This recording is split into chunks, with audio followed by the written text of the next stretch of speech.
ونستغفره ونعوذ بالله من شرور أنفسنا ومن سيئات أعمالنا من يهده الله فلا مضل له ومن يضلله فلا هادي له أشهد أن لا إله إلا الله وحده لا شريك له وأشهد أن محمدا عبده ورسوله لا نبي ولا رسول بعده قال الله تعالى يا أيها الذين آمنوا اتقوا الله حق تقاته ولا تموتن إلا وأنتم مسلمون وقال رسول الله صلى الله عليه وسلم اتق الله حيثما كنت وأتبعي سيئة الحسنة تمحوها وخالق الناس بخلق حسن أما بعد.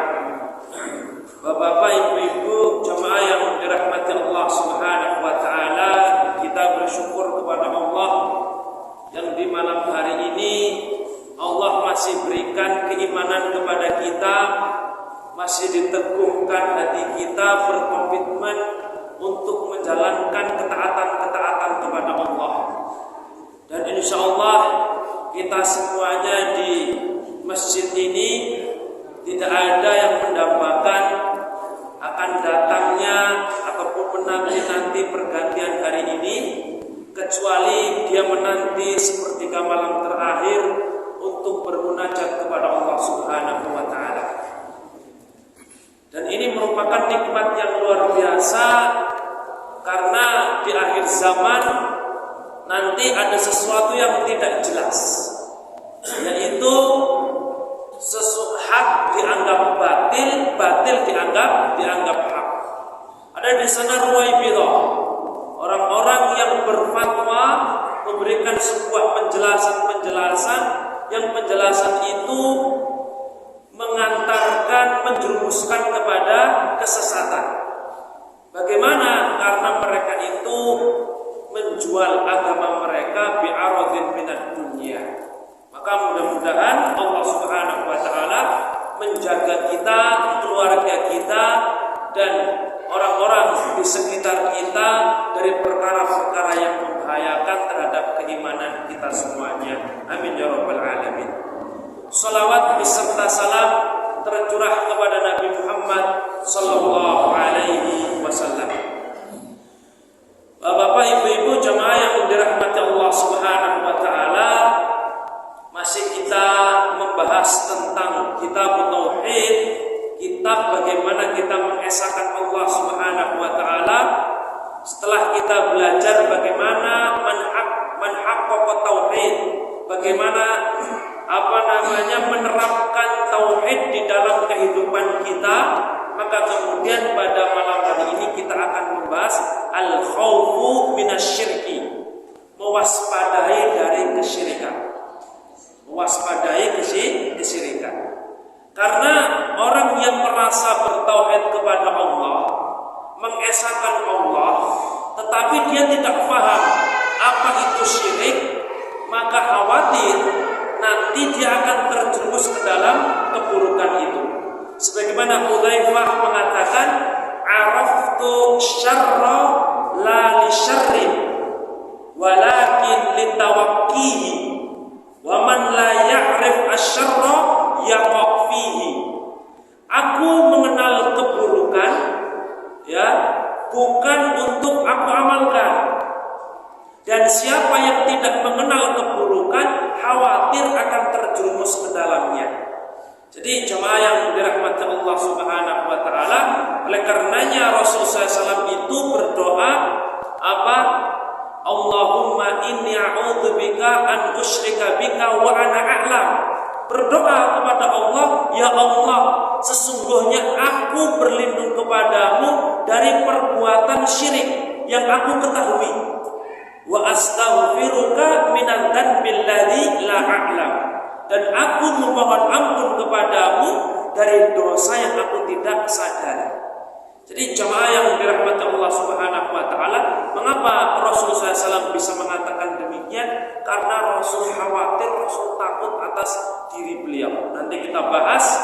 bagaimana para nabi takutnya terhadap dosa syirik agar jangan sampai mereka terjerumus ke dalam dosa tersebut. Cuma yang dirahmati Allah Subhanahu wa taala, kita baca matanya wa qaulullahi azza wa jalla, dan firman Allah azza wa jalla. Allah berfirman, innallaha la yaghfiru an yushraka bihi wa yaghfiru ma duna dzalika liman yasha. Sesungguhnya Allah tidak mengampuni ayyushraka bihi, an yushraka. Yushraka itu fi'il apa jemaah? Anda dapat fi'lun mudhari. Sebelumnya ada an terus fi'lul mudhari di sini dimaknai sebagai an masdariyah. Jadi maknanya apa? Tidak mengampuni ayyushraka ayyaghfira al-isyraq, maknanya tidak mengampuni kesyirikan, tidak mengampuni dosa syirik. Wa yaghfiru ma duna dzalika liman yasha, dan Allah mengampuni apa artinya ini Bapak Ibu? Ma duna dzalik, selain atau di bawah itu. Duna itu bukan selain, tetapi mengampuni dosa di bawah itu. Syirik itu besar. Jadi kalau ada dosa seperti syirik, maka dia memiliki hukum, yaitu tidak diampuni oleh Allah Subhanahu wa taala. Maka duna dzalika liman yasha, duna di sini di bawah syirik, yang dosanya masih lebih ringan daripada syirik. Maknanya demikian. Jadi kami ulangi lagi, sesungguhnya Allah tidak mengampuni dosa syirik dan mengampuni dosa di bawah itu. Liman yasha, siapa yang Allah kehendaki. Karena urutannya bagaimana jemaah yang dirahmati Allah? Syirik paling atas, bawahnya dosa besar. Sebelum dosa besar, di sana ada perkara apa? Bid'ah. Sebagaimana orang-orang Khawarij, orang-orang Murji'ah, ya, orang-orang Qadariyah dan seterusnya.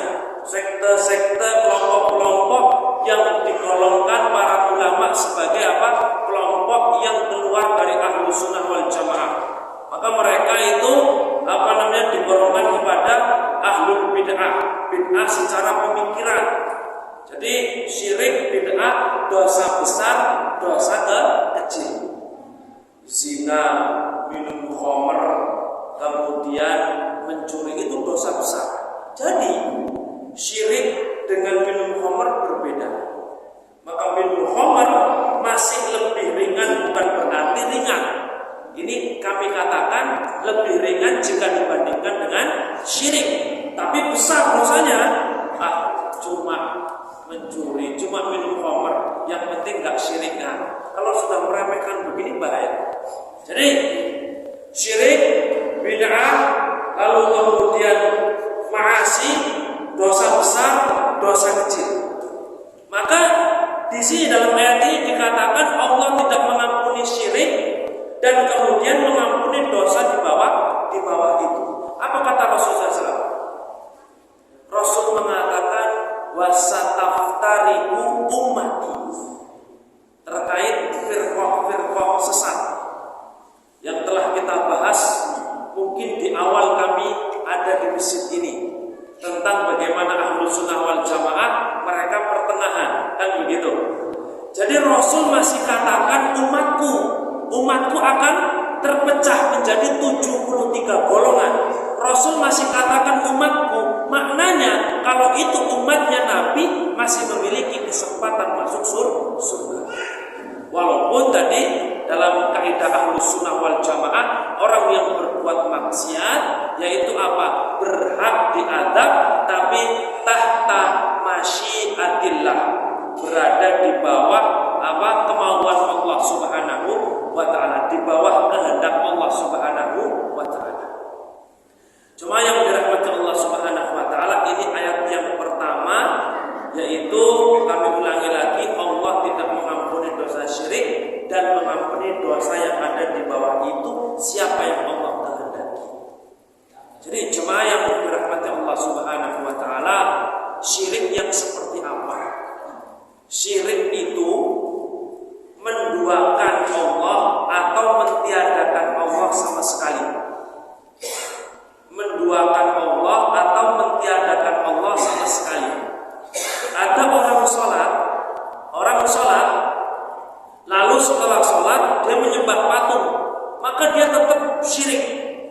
ketika dia meninggal dunia dalam keadaan masih mempercayai boleh menyembah patung, walaupun dia seorang yang sholat, meyakini boleh menyembah patung, dia tahu menyembah patung itu tidak boleh, dia yakin tetap masih boleh, maka itu tetap melakukan kesyirikan, menduakan Allah atau mentiadakan Allah dalam kehidupannya.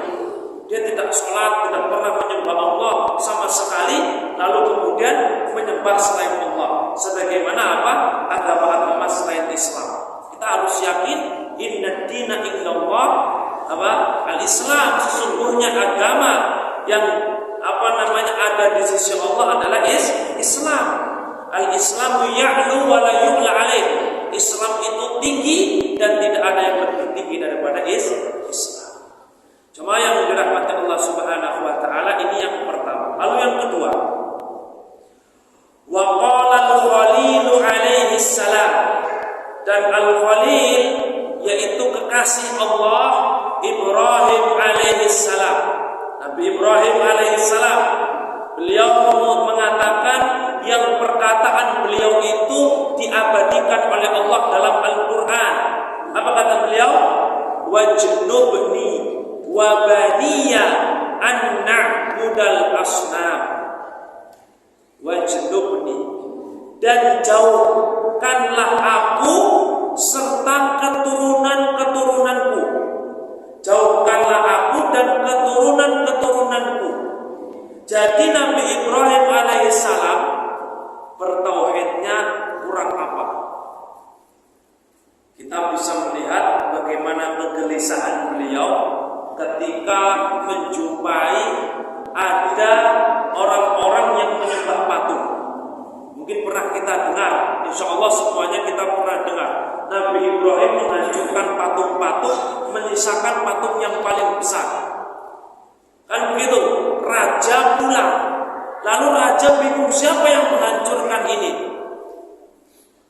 Ada orang yang mengatakan sami'na fata yadhkuruhum yuqalu lahu Ibrahim. Kita pernah mendengar ada seorang pemuda yang mencela sesembahan-sesembahan kita yang namanya Ibrahim. Ibrahim pernah gelisah hancurkan patung-patung itu karena meyakini itu sesembahan selain Allah. Luar biasa Ibrahim. Bahkan untuk mempertahankan keimanannya siap untuk dibakar. Siap untuk dibakar walaupun Allah Subhanahu wa taala berikan mukjizat kepada beliau, api yang sifatnya panas dan membakar, tetapi kemudian api itu dingin.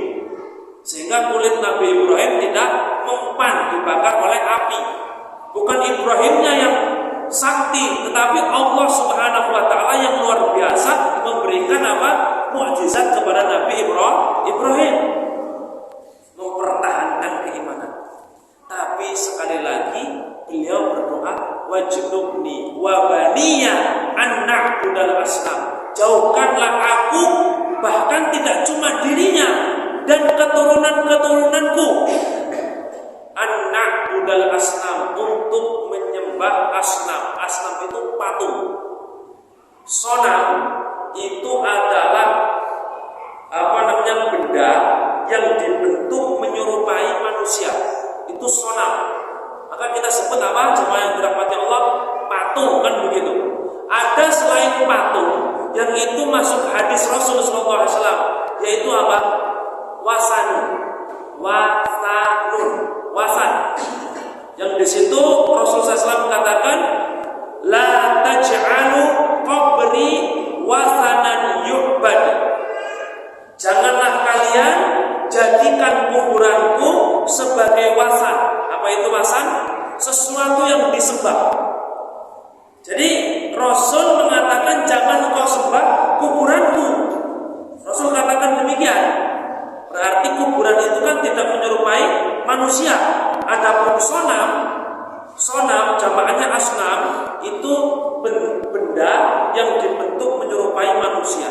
Karena pada saat itu di zaman Nabi Ibrahim orang-orang menyembah patung. Cuma yang dirahmati Allah Subhanahu wa taala, ini menarik sekali. Beliau Nabi Ibrahim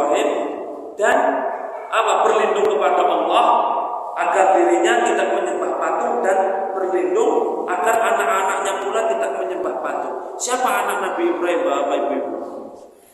Ismail, Ishak. Ini anaknya Nabi Ibrahim. Jadi Ibrahim itu kan disebut Abul Anbiya, bapaknya para nabi.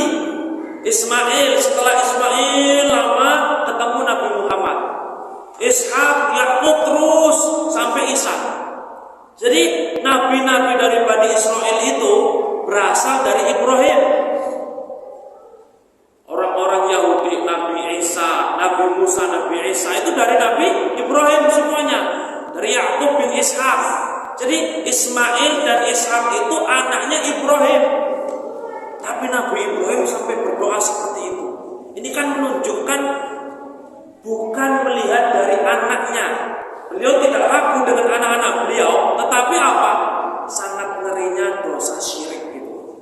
Sehingga beliau sampai berdoa agar dirinya dan keturunan-keturunannya dihindarkan dari menyembah berhala, yaitu berbuat syirik. Karena kesyirikan pada saat itu disimbolkan dengan sebuah penyembahan kepada berhala. Cuma yang dirahmati Allah Subhanahu wa taala, lalu hadis yang beliau bawakan tentang syirik, namun ini merupakan bentuk syirik kecil. Wa fi hadisin, dan dalam sebuah hadis itu apa Bapak Ibu? Hadis itu apa? Apakah perkataan Rasul? Tidak semua hadis itu perkataan Rasul, tetapi setiap perkataan Rasul adalah hadis. Ma ubifa ila Nabi sallallahu alaihi wasallam min qaulin aw fi'lin aw taqririn aw sifat. Yang disandarkan kepada Rasul perkataan, perbuatan, ikrar, bentuk mendiamkannya Rasul di masa Rasul hidup, ya, atau sifat Rasul bagaimana cara tidurnya dan seterusnya. Ini hadis. Dalam hadis dikatakan Rasul sallallahu alaihi wasallam bersabda, "Akhwafu ma akhafu alaikum." Perkara yang paling aku takutkan dari yang aku takutkan atas kalian. Jadi ada sesuatu yang menakutkan, tetapi yang paling menakutkan atas kalian, kata Rasul sallallahu alaihi wasallam, asyirkul asghar, syirik kecil. Syirik kecil. Fasu'ila anhu, lalu kemudian ditanya Rasulullah SAW. Faqal, lalu Rasul mengatakan ar-riya, yaitu berbuat riya. Cuma yang dirahmati Allah Subhanahu wa taala, apa itu riya? Ayya'budallah liyarahun nasu fayamdahuhu ala kaunihi abidan. Seorang beribadah kepada Allah tetapi menginginkan pujian manusia. Perlu kita bedakan jemaah yang dirahmati Allah. Riya itu bukan beribadah untuk manusia. Riya itu beribadah untuk Allah. Kami ulangi lagi jemaah yang dirahmati Allah.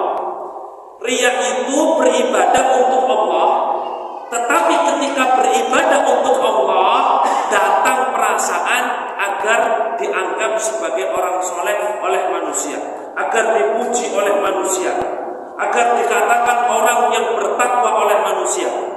Dia sholat untuk Allah, tapi ketika sholat datang perasaan itu. Tetapi kalau seorang sholat bukan untuk Allah, itu sudah syirik besar. Kami ulangi lagi, sholat bukan untuk Allah, itu sudah syirik besar. Karena sholat seharusnya untuk Allah. Jadi disebut syirik kecil itu sholat yang seharusnya dia untuk Allah 100%, tapi dia bagi. Niat awal, niat utama untuk Allah. Namun apa? Dia sholat agar ingin dilihat oleh manusia, lalu kemudian manusia memujinya. Itu riya. Jadi kami ulangi lagi, agar manusia memujinya. Tapi kalau sholat untuk Allah agar orang melihatnya,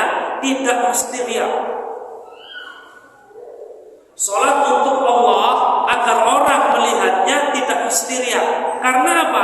Ada orang-orang yang cara dakwahnya dengan dia praktikkan. Tidak bisa dia berbicara, kalau berbicara akan ditolak misalkan. Maka dakwahnya bagaimana? Dia beribadah. Atau mungkin dia melaksanakan sholat agar orang melihat dia, sehingga orang yang melihat dia bisa mengikuti cara sholatnya. Nah, ini bukan riya. Jadi dia sholat ingin dilihat oleh orang untuk mengajarkan manusia. Sebagaimana Rasul Sallallahu Alaihi Wasallam sholat dalam beberapa kondisi, beberapa waktu beliau sholat, tetapi untuk juga mengajarkan kepada sahabat-sahabat Rasul Sallallahu Alaihi Wasallam. Jemaah yang dirahmati Allah Subhanahu Wa Taala, dan sebenarnya jemaah yang dirahmati Allah, syirik kecil itu tidak hanya riya. Kami ulangi lagi, syirik kecil tidak hanya riya. Nanti ada pembahasan di dalam kitab Tauhid ini bentuk-bentuk syirik kecil. Tapi kita bahas sedikit saja. Di antara syirik kecil juga yaitu apa? Ucapan-ucapan yang mengandung kesyirikan, walaupun hatinya mantap masih untuk Allah Subhanahu Wa Taala. Seperti ada orang yang datang kepada Rasul. Apa katanya? Masya Allah wa syi'ta. Tergantung kehendak Allah dan kehendakmu. Ada seorang bapak-bapak, ibu-ibu, ini penting. Ini kata-kata tapi mengandung kesyirikan menurut Rasul, bukan menurut saya. Ada seorang yang datang kepada Rasul mengatakan Masya Allah wa syi'ta. Tergantung kehendak Allah dan kehendakmu. Apa bahasanya Pak Bu? Dan kehendakmu. Lalu oleh Rasul diluruskan. Kul, katakanlah Masya Allah wahda. Tergantung kehendak Allah semata. Atau Masya Allah summa syi'ta. Tergantung kehendak Allah kemudian kehendakmu. Apa bedanya dan kemudian? Kalau dan itu mensejajarkan kehendak Allah dengan kehendak makhluk. Mensejajarkan Allah dengan makhluk itu merupakan kesyirikan. Dalam perkara seperti itu tidak diperbolehkan. Maka kalau kita ingin mengucapkan begitu, ucapkanlah summa, kemudian. Karena kalimat kemudian, kata kemudian itu memberikan sebuah makna datang setelahnya. Kami contohkan Ahmad dengan Utsman, Ahmad dan Utsman masuk masjid. Maka Ahmad dan Utsman masuk masjid bersamaan. Tapi kalau kami katakan Ahmad masuk masjid kemudian Utsman, maka kita langsung paham yang masuk masjid dahulu adalah Ahmad. Ini kata-kata, tetapi oleh Rasul diluruskan. Jangan mengucapkan seperti itu. Jangan mengucapkan dan, karena ketika menggunakan ungkapan dan mensejajarkan kemauan kehendak Allah dengan kehendak makhluk, dan tentu kehendaknya berbeda. Kehendak Allah tidak ada batasan, kehendak makhluk memiliki batasan. Ada orang ingin pergi ke Masjid Ar-Ridho, misalkan, tidak mesti datang ke Ar-Ridho. Kenapa? Bisa jadi Allah berikan musibah. Nggak pakai sepeda motor atau pakai roda 4 banyak gembes, akhirnya nggak jadi. Atau misalkan kesandung. Ini kehendak makhluk, tapi kalau Allah sudah berkehendak pasti akan terjadi. Innama amruhu idza arada syai'an ayyaqula lahu kun. Perkaranya Allah jika menginginkan sesuatu, Allah katakan jadilah fayakun, maka perbuatan atau apa yang diinginkan oleh Allah pasti jadi. Nah, ini merupakan syirik kecil. Ketika kita memiliki keyakinan kehendak Allah dengan kehendak Dia sama, maka itu syirik besar. Tapi kalau kita keyakinan yang kehendak Allah lebih besar, walaupun kata-kata saya menggunakan dan, bukan berarti saya mengagungkan atau mensejajarkan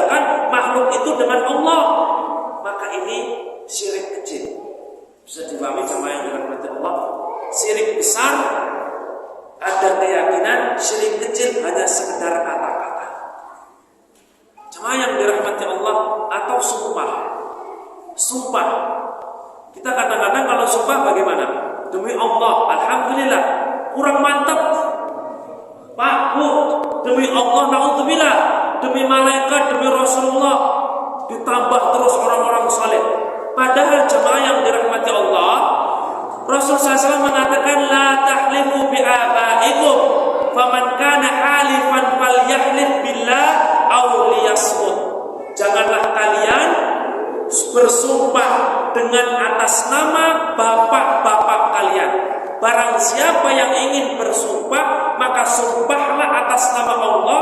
Kalau dia tidak mau, maka diam. Saya yakin yang jadikan sumpah saya itu demi Allah, demi malaikat, demi Muhammad, Allah masih lebih tinggi. Maka saya dahulukan Allah. Tetapi jemaah yang dirahmati Allah, walaupun itu kata-kata keyakinannya Allah lebih besar, itu dilarang oleh Rasul Shallallahu Alaihi Wasallam. Itu dilarang oleh Rasul Shallallahu Alaihi Wasallam. Jadi jangan kita remehkan kata-kata.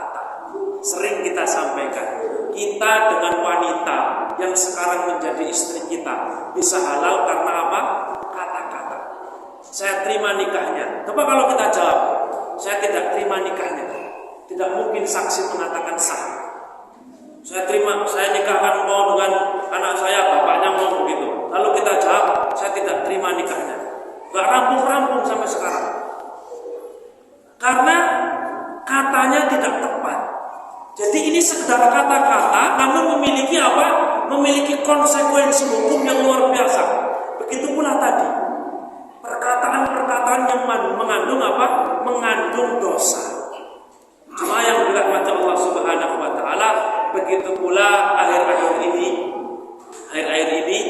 banyak mungkin beredar bagaimana hukum kita mengucapkan selamat hari raya kepada orang-orang non-Muslim. Non-Muslim atau kafir, Bapak Ibu? Non, tidak. Muslim selamat, kafir tertutup. Tidak selamat, tertutup. Sopan mana kira-kira? Tinggal ditimbang sendiri. Kita mengucapkan ataupun tahniah tadi, selamat atas hari raya orang-orang kafir atau orang non-Muslim, itu bagaimana hukumnya? Cuma yang dirahmati Allah Subhanahu Wa Taala, memang di sini ulama berbeda pendapat. Kita harus fair, kita sampaikan perbedaan pendapat itu. Yang mengatakan boleh karena berlandaskan kepada dalil firman Allah, yaitu la yanhaqumullah. Allah Subhanahu Wa Taala tidak melarang kepada kalian alladzina lam yuqatilukum fid din wa lam yukhrijukum min diyarikum, yang tidak memerangi kalian dan tidak mengeluarkan kalian dari rumah-rumah kalian, antabarruhum wa tuqsitu ilaihim.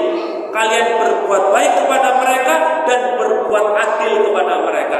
Dari ayat ini ulama itu menyimpulkan kita boleh berbuat baik kepada mereka sampai pada perkataan selamat kepada hari raya mereka. Karena mengucapkan selamat hari raya untuk hari raya mereka menimbulkan rasa bahagia untuk mereka. Ini alasan yang pertama.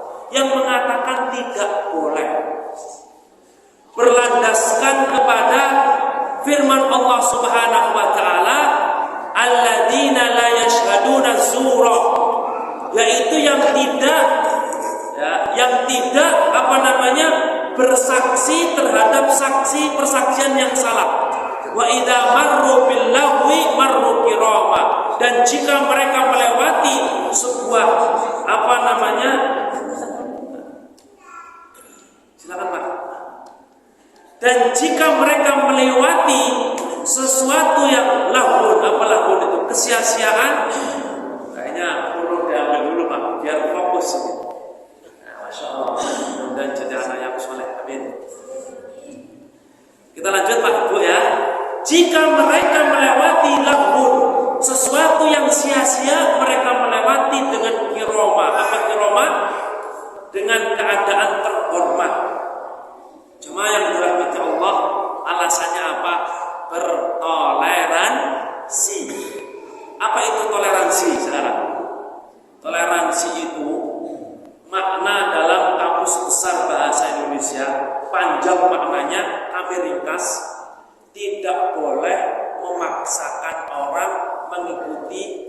pendapat kita. Kami ulangi lagi, toleransi tidak boleh memaksakan orang mengikuti pendapat kita. Jadi kalau kita toleransi, yaitu orang Islam toleransi, yaitu tidak boleh memaksa orang Nasrani, orang Yahudi, orang non-Muslim untuk mengucapkan selamat Idul Fitri. Toleransi seorang Muslim tidak boleh mengajak mereka, orang-orang non-Muslim, untuk hadir sholat Idul Fitri, Idul Adha. Itu toleransi. Begitu pula toleransi orang-orang minoritas tidak boleh memaksa kaum muslimin untuk ikut kepada perkara-perkara yang masuk kepada agama mereka. Itu toleransi. Jadi bukan toleransi kita memberikan, tetapi toleransi kita tidak memaksa. Itu toleransi. Jadi jangan salah memaknai toleransi. Jemaah yang dirahmati Allah, lalu kemudian Natal itu apa? Natal itu kan memberikan sebuah selamat atas Tuhan mereka, sesembahan mereka. Maka kita tidak boleh paksa mereka untuk mengatakan kepada kita, selamat ya Nabi Muhammad. Begitu pula mereka tidak boleh memaksa kita untuk mengucapkan selamat Tuhanmu Tuhan Yesus. Itu toleransi. Maka lakum dinukum waliyadin. Oleh karenanya Rasul tidak mau, jamaah yang dirahmati Allah, orang kafir Quraisy itu sudah putus asa. Di antara cara mereka, wahai Muhammad, setahun aku beribadah, aku masuk Islam. Setahun berikutnya kamu masuk agama kami. Pun seterusnya. Setahun kamu menyembah berhala, setahun kita menyembah Allah. Ganti-gantian. Itu toleransi yang menurut mereka tawarkan kepada Rasul. Tapi apa kata Rasul? Lakum dinukum waliyadin. Agama kalian dan bagiku agama. Jadi kita tidak boleh untuk menyakiti orang-orang non-Muslim, tapi bukan berarti kemudian larut kepada perkara-perkara yang membedakan kita. Apa yang membedakan kita dengan mereka? Agama. Jadi lebih selamatnya kita menahan lisan kita untuk mengucapkan selamat itu, namun tetap kita berbuat baik kepada mereka. Tidak kemudian kalau lewat disikut. Tidak. Rasul itu memberikan makan kepada orang Yahudi. Rasul mengatakan, mazala Jibril yusini birja hatta donantu annahu sayuwarisuhu. Jibril itu terus memberikan nasihat kepadaku untuk berbuat baik kepada tetangga, sampai-sampai seakan-akan tetangga saya itu akan mewarisi harta saya. Maknanya apa? Kalau mewarisi berarti sudah keluarga. Jadi seakan-akan tetangga saya itu sudah seperti keluarga saya. Dan di sini dijelaskan oleh Syekh Muhammad bin Shalih Al-Utsaimin, hak tetangga. Kalau tetangga kita itu adalah orang kafir, maka ada satu hak tetangga. Kalau tetangga kita orang Islam, ada dua hak tetangga dan hak orang Islam. Islam, dia Muslim, kita Muslim, dia memiliki hak yang harus kita tunaikan. Dia juga tetangga kita tunaikan hak dia sebagai tetangga, kita tunaikan hak dia sebagai dia seorang Muslim. Kalau dia sudah tetangga kita, Muslim, saudara pula, adik misalkan, ada 3 hak yang harus kita tunaikan. Hak sebagai tetangga, hak sebagai Muslim, hak sebagai keluarga, yang kita harus menjalin tali silaturahmi. Maka ketika tetangga kita orang-orang non-Muslim, ada hak tetangga, walaupun hak Muslim tidak ada, hak saudara tidak ada. Tapi bukan berarti itu kemudian memberikan sesuatu yang tidak jelas. Kita dengan dia beda, maka bedakan itu atau jelaskan perbedaan itu. Saya Muslim, Anda non-Muslim, Anda Nasrani dan yang lainnya, tapi tidak menghalangi untuk berbuat baik. Sehingga wayahnya pergi ke masjid ya semuanya ke masjid, wayahnya pergi ke lain masjid ya pergi ke lain masjid. Lalu apa identitas sebagai seorang muslim? Gak jelas, penting gak ada agama, kan begitu. Jadi ini bentuk keyakinan yang harus dijaga, tapi juga memiliki hak. Cuma yang dirahmati Allah Subhanahu Wa Taala, Islam itu mengajarkan luar biasa. Ada perempuan Yahudi yang dia miskin di zaman Rasul. Orang non-muslim, orang kafir tinggal di bawah pemerintahan Islam, membayar jizyah, membayar pajak. Tapi perempuan itu tidak mampu, bayar pajak tidak mampu. Apa yang Rasulullah SAW perbuat kepadanya? Rasul gugurkan kewajibannya, bahkan diberikan santunan. Ini Islam.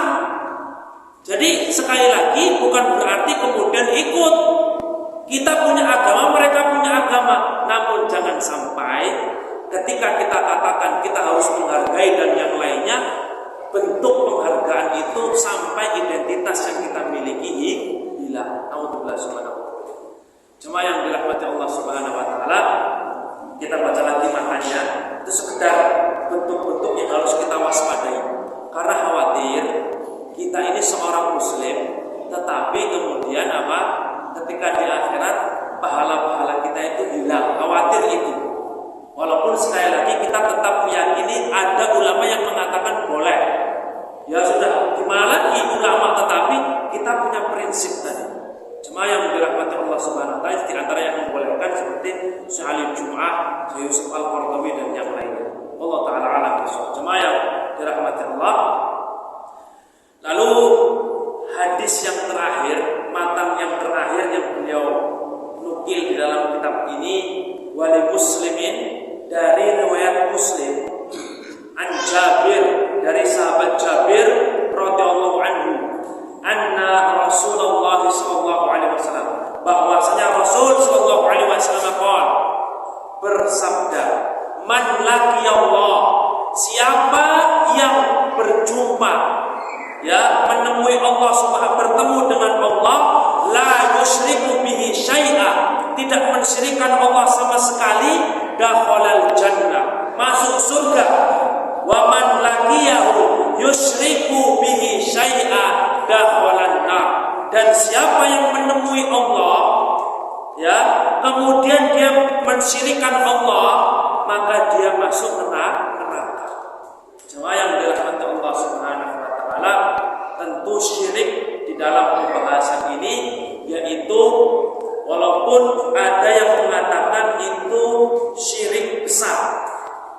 Syirik besar, orang yang mati masih melakukan syirik besar, meyakini ada sesuatu yang memiliki asar, memiliki tandingan selain Allah, bisa mendatangkan mudarat dan manfaat, maka itu syirik besar. Ada yang mengatakan demikian, ada yang mengatakan walaupun syirik kecil, walaupun syirik kecil.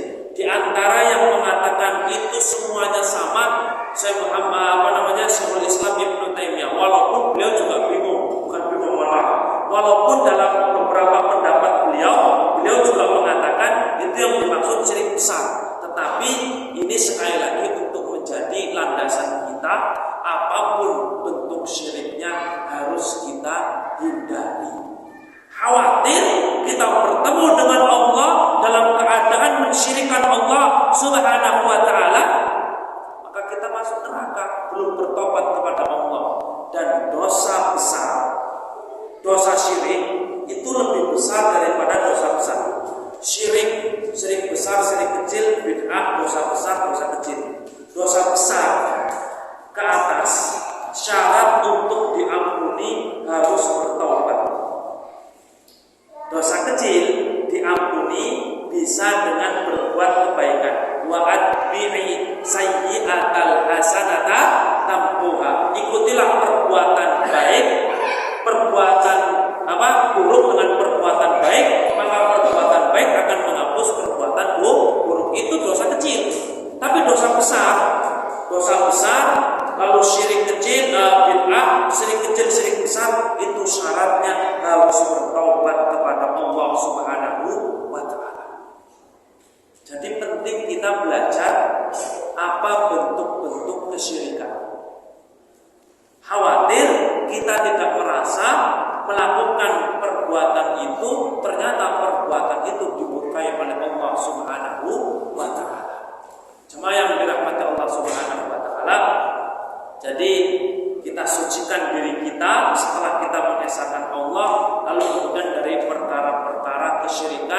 dan maksiat.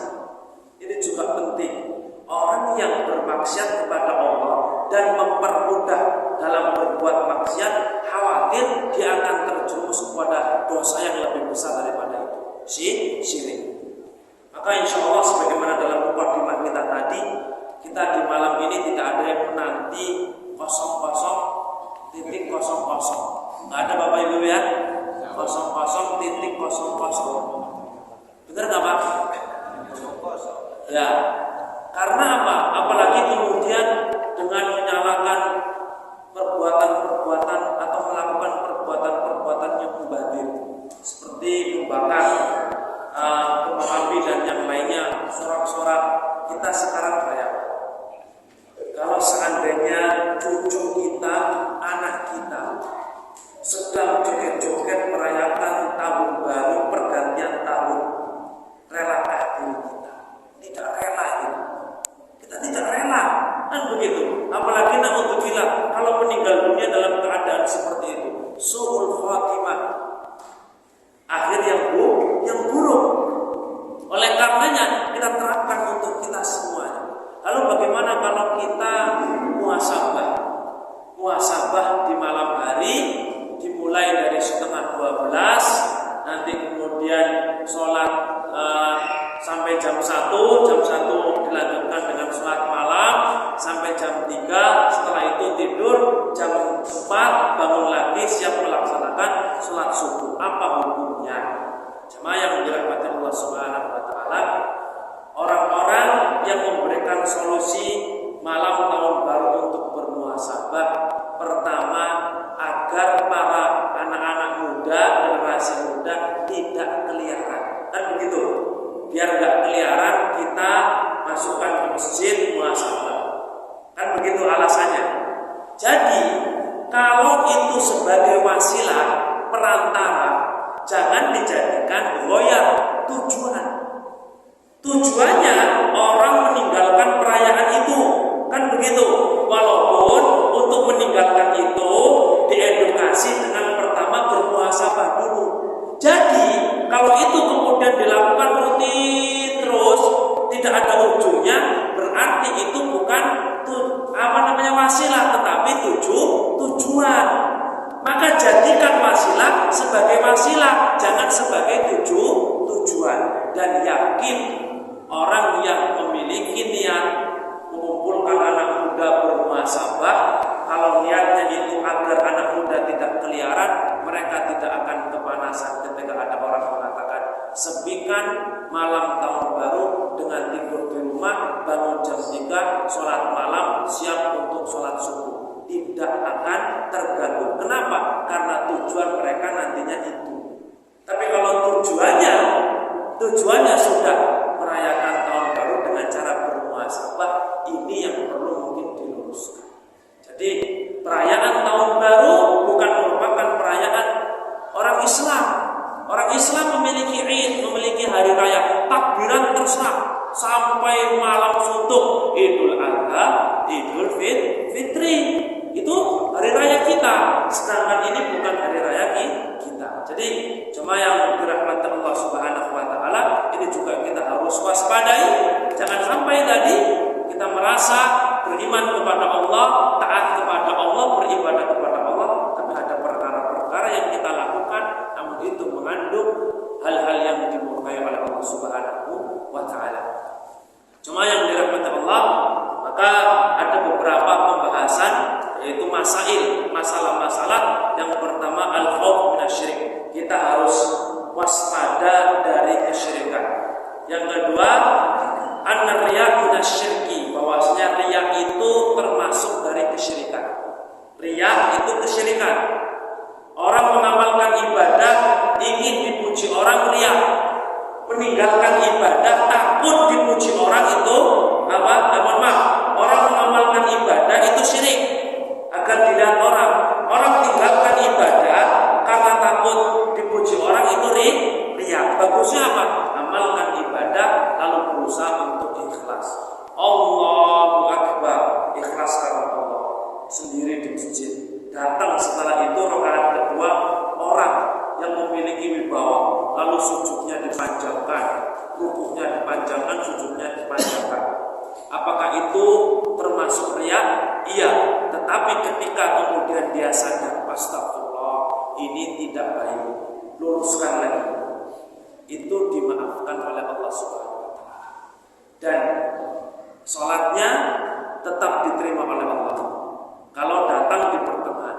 Tapi kalau sudah dari awal, ada orang yang memiliki wibawa, sampingnya sholat dari awal sampai akhir, memperbagus sholatnya karena Allah, tapi ingin dipuji oleh orang itu, maka itu merupakan perbuatan riya yang Allah tidak akan ganjar perbuatan itu dengan pahala. Allah Ta'ala alam shawab.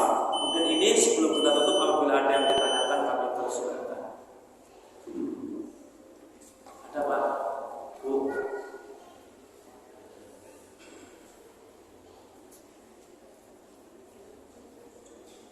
Cukup Pak Bu ya, karena dirasa cukup. Jadi titik tekannya kita menjauhi perbuatan syirik. Yang kedua, lebih aman kita meninggalkan untuk mengucapkan selamat hari raya kepada non muslim, tetapi kemudian diganti dengan kita berbuat baik kepada mereka, tidak menyakiti mereka, karena mereka mudah-mudahan dengan kita berbuat baik bisa masuk ke dalam Islam. Lalu yang ketiga, Allah Subhanahu wa taala mudah-mudahan berikan taufik kepada kita untuk senantiasa taat kepada Allah, tidak senang dengan pergantian tahun ini, tetapi kita senang karena Allah masih memberikan umur kepada kita dan kita beribadah